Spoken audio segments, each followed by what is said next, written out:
Assalamualaikum warahmatullahi wabarakatuh. Selamat malam Bapak Hendra Jatnika selaku pengampu mata kuliah Interaksi Manusia dan Komputer. Sebelumnya izin memperkenalkan diri, nama saya Galuh Chandra Kirana dengan NIM 2024-31012 dari Prodi Teknik Informatika kelas A. Jadi pada hari ini saya akan memaparkan hasil dari pengajuan proposal saya mengenai desain layout ruangan dan interface aplikasi.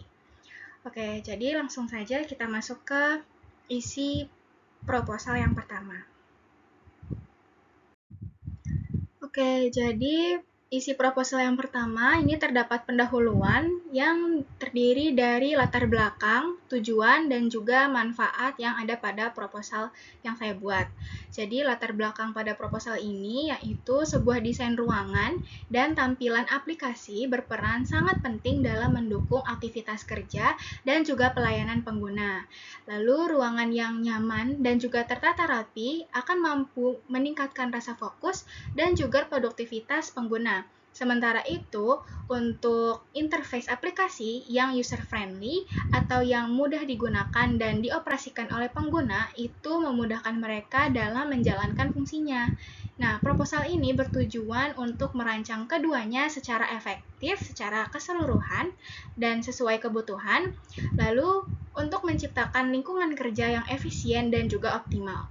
Kemudian tujuan dari proposal ini yang pertama itu merancang desain ruangan yang nyaman, fungsional, dan sesuai dengan kebutuhan pengguna dalam menjalankan aktivitas yang dilakukan di ruangan tersebut. Lalu yang kedua, menghasilkan desain interface aplikasi yang user-friendly atau yang mudah digunakan oleh pengguna, lalu menarik secara visual dan juga mudah digunakan oleh pengguna. Yang ketiga, menyesuaikan desain ruangan dan interface aplikasi agar keduanya itu saling memperlancar aktivitas kerja atau pelayanan pengguna. Kemudian ada manfaat dari proposal yang saya buat, yaitu yang pertama, meningkatkan kenyamanan kerja melalui penataan ruangan yang tepat dan ergonomis. Yang kedua itu mempermudah pengguna dalam mengakses dan juga menggunakan aplikasi melalui interface yang sederhana dan juga jelas. Yang ketiga itu menjadi referensi awal dalam pengembangan desain lebih lanjut di bidang tata ruang dan juga teknologi informasi. Yang keempat, mendukung terciptanya lingkungan kerja atau pelayanan yang tertata dan juga sesuai dengan kebutuhan pengguna. Nah, selanjutnya tampilan layout desain ruangan. Jadi, di sini itu terdapat desain ruangan yang tampilannya itu dari atas. Nah, kelebihan dari desain ini tuh memiliki luas 18 meter. Lalu meja dan kursinya itu ditata secara berkelompok yang fungsinya itu agar membuat suasana bekerja itu lebih terorganisir. Lalu juga kalau misalnya pengguna sedang berdiskusi atau ingin berdiskusi mengenai proyek yang mereka sedang kerjakan, mereka tuh tidak perlu berpindah tempat ke sana kemari untuk berdiskusi. Jadi mereka tinggal langsung berdiskusi dan berkomunikasi di meja mereka masing-masing karena sudah terbagi pengelompokan tata letak seperti ini. Lalu kelebihan lainnya itu terdapat area yang cukup lapang untuk pengguna itu rehat sejenak. Nah, selama pengguna ini rehat sejenak ini, pengguna tuh bisa berpindah tempat secara leluasa. Nah, selanjutnya ini ada tampilan desain ruangan dari dalam. Jadi di sini ada tampilan desain ruangan dari dalam dan dari desain ini itu juga memiliki kelebihan tersendiri beserta kelebihan dari fasilitas-fasilitasnya, yaitu yang pertama itu dari meja dan kursi. Meja dan kursi itu disusun berhadapan supaya memudahkan pengguna itu untuk berkomunikasi atau istilahnya dikelompokkan, sama seperti yang saya jelaskan sebelumnya. Lalu yang kedua itu komputer dan PC nih. Komputer dan PC ini dia itu diletakkan di atas meja kerja dengan arah pandang yang sejajar dengan mata dan posisi duduk pengguna. Nah, hal ini tuh sudah sesuai dengan aturan IMK dan juga sudah sesuai dengan prinsip ergonomis karena dapat meminimalisir rasa sakit pada punggung dan juga kelelahan terhadap mata. Yang ketiga itu jendela dan gordeng. Nah, jendela ini diletakkan di sisi kiri ruangan untuk masuknya cahaya matahari yang alami dari luar, biar cahaya mataharinya itu merata masuk ke dalam ruangan. Lalu di jendela ini juga dilengkapi dengan gordeng supaya meminimalisir rasa silau ketika di siang hari maupun di sore hari. Selanjutnya, yang keempat itu ada pintu. Pintu itu diletakkan di sudut kiri sebagai akses utama untuk keluar dan masuknya pengguna. Jadi dengan diletakkannya pintu di sini, pengguna tuh jadi lebih leluasa kalau misalnya mereka itu mau masuk dan mau keluar. Nah, selanjutnya yang kelima itu ada lampu ruangan. Lampu ruangan ini terdapat empat pasang di sudut atap ruangan yang gunanya itu untuk memastikan pencahayaan supaya pencahayaannya itu merata ke seluruh ruangan. Terus selanjutnya juga ada AC sentral di bagian tengah atap ruangan ini. Fungsinya tuh agar pengguna itu merasa sejuk, nyaman, dan juga tidak merasa kepanasan saat mereka bekerja. Terus AC sentral ini digunakan juga karena dia tuh lebih meminimalisir rasa bising gitu. Terus selanjutnya juga ada stop kontak. Stop kontak di setiap sisi meja ini sebenarnya di depan sini tuh juga ada stop kontak, 2 stop kontak lagi, dan di sebelah sini juga ada stop kontak lagi. Nah, stop kontak ini tuh diletakkan di sisi ruangan dekat meja karena bisa memudahkan pengguna untuk menghubungkan berbagai perangkat elektronik. Misalnya pengguna itu ingin mencharger atau mengisi daya handphone atau laptop atau komputer mereka. Nah, yang selanjutnya juga ada dispenser. Dispenser ini tuh diletakkan di sudut kanan ruangan. Kenapa ditaruh di sini? Karena tidak mengganggu pergerakan pengguna dan juga mudah dijangkau oleh pengguna. Jadi dengan adanya dispenser di dalam ruangan ini, itu juga akan memudahkan para pekerja atau para pengguna semisal mereka itu haus saat bekerja. Nah, selanjutnya di ruangan ini juga terdapat meja kecil nih, yang fungsinya itu untuk sebagai wadah perangkat WiFi yang kecil yang ada di atasnya ini. Nah, perangkat WiFi ini diletakkan di samping kanan jendela besar ini karena menurut saya dia itu lebih merata untuk membagi jaringannya dan juga untuk membagi sinyalnya secara merata ke seluruh ruangan. Lalu selanjutnya juga ada jam dinding dan lukisan yang dimana fungsinya dari jam dinding ini dia itu untuk memantau waktu selama bekerja. Jadi pengguna itu tahu supaya pengguna itu tahu kapan waktunya untuk mulai bekerja dan kapan waktunya untuk pulang. Terus juga lukisan ini juga fungsinya untuk memanjakan mata para pengguna kalau semisal pengguna itu merasa jenuh dengan pekerjaan yang mereka kerjakan. Oke, selanjutnya isi dari proposal saya itu ada pengajuan biaya ruangan. Jadi, untuk biaya ruangan ini, dari perlengkapan itu kan terdapat meja dan kursi kerja, terus juga komputer, AC sentral, pencahayaan, dekorasi seperti lukisan, jam, dan maupun gordeng. Terus juga terdapat fasilitas pendukung seperti stop kontak dan instalasi listrik. Nah, total dari semua anggarannya itu adalah Rp54.950.000. Nah, ini yang diajukan di dalam proposal saya. Nah, total anggaran ini tuh sudah termasuk pembelian, instalasi, dan juga penataan sesuai prinsip ergonomis untuk mendukung interaksi pengguna dengan komputer. Oke, selanjutnya itu tampilan desain interface aplikasi. Jadi, ini adalah desain interface aplikasi bagian input data barang. Nah, dari desain ini juga memiliki kelebihan tersendiri, yaitu yang pertama, tata letaknya sederhana dan juga rapi. Nah, di setiap bagian pengisian datanya ini tuh diatur dari atas ke bawah secara urut, dari nama barang, kategori barang, kode barang, stok barang, maupun harga barang. Nah, yang kedua itu menu drop down kategori memudahkan pengelompokan. Nah, menu drop down tuh yang ini. Nah, ini fungsinya tuh untuk membantu pengguna memilih kategori yang ingin dipilih. Jadi tuh nanti pengguna tuh tinggal langsung mengklik tanda drop down ini dan langsung memilih mereka tuh mau pilih kategori yang mana tanpa mereka tuh harus ngetik dulu. Terus yang ketiga itu tombol untuk menyimpan data mudah dikenali. Nah, tombol simpan data ini di sini. Fungsinya tuh buat memudahkan pengguna untuk langsung memahami tahap selanjutnya tuh harus ngapain.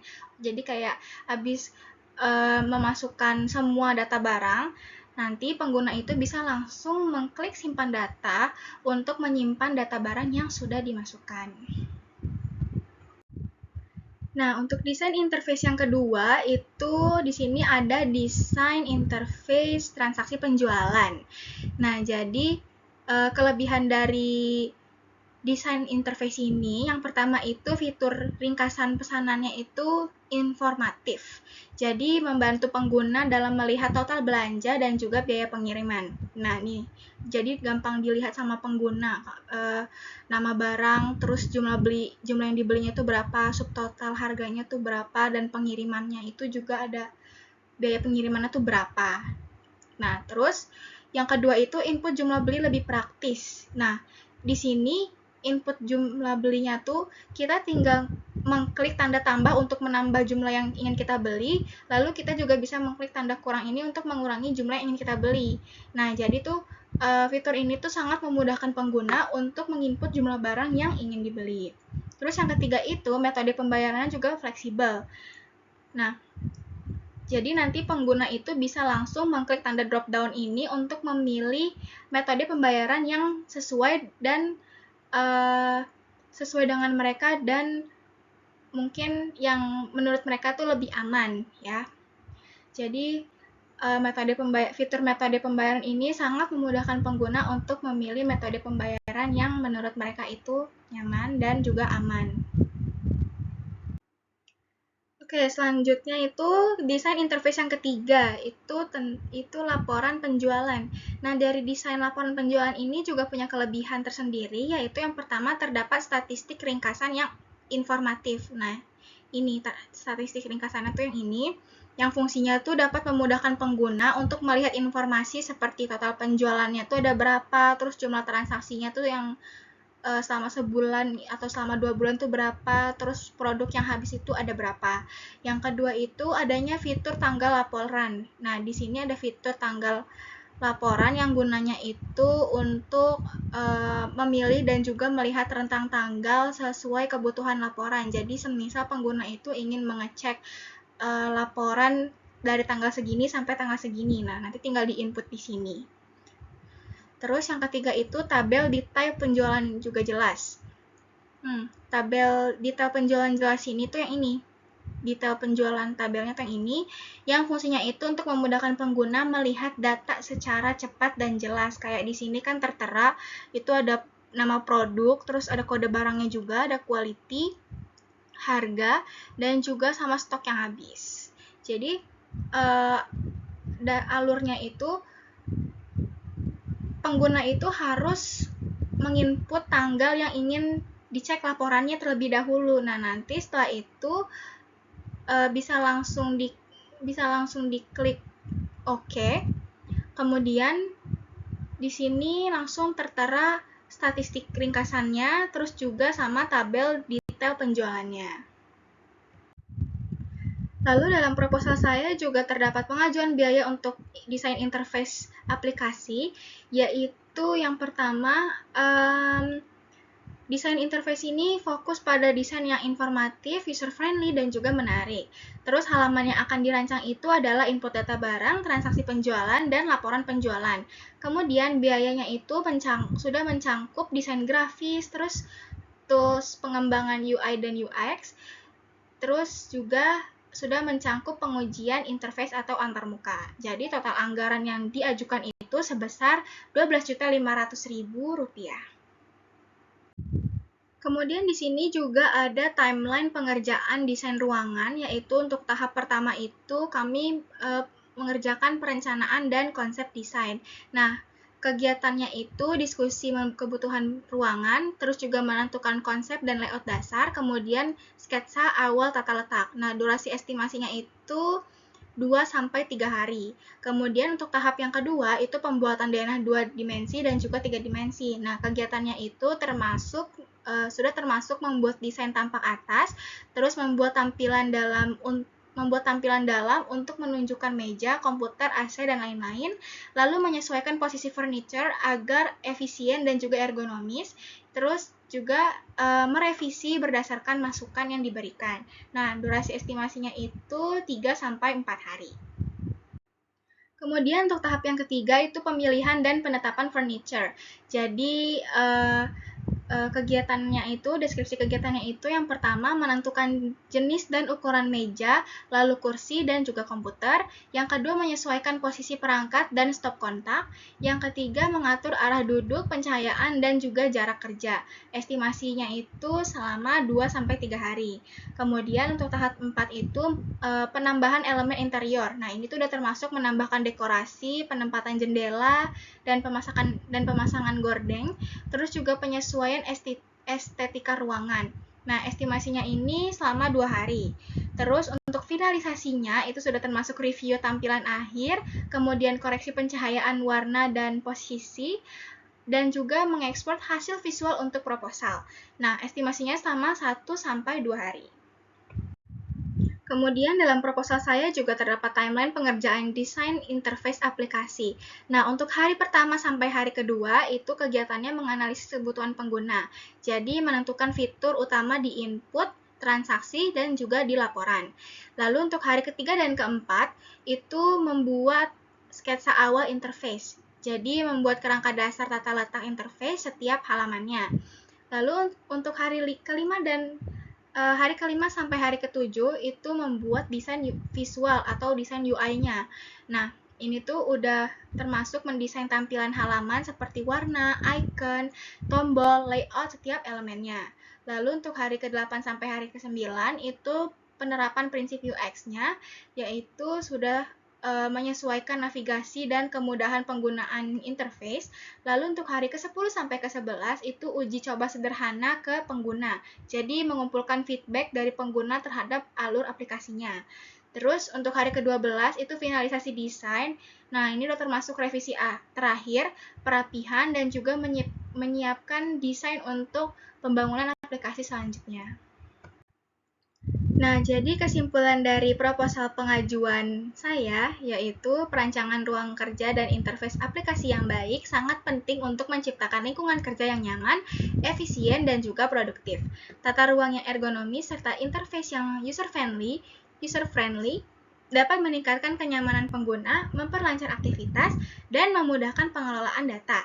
Dengan dukungan anggaran dan perencanaan yang matang, diharapkan desain ini dapat diimplementasikan dengan baik dan memberikan manfaat jangka panjang bagi pengguna maupun sistem kerja yang dijalankan. Nah, sekian dari hasil presentasi mengenai pengajuan proposal layout, desain ruangan, dan interface aplikasi. Apabila ada kesalahan dan kekurangan dari video saya, mohon maaf. Wassalamualaikum warahmatullahi wabarakatuh. Terima kasih.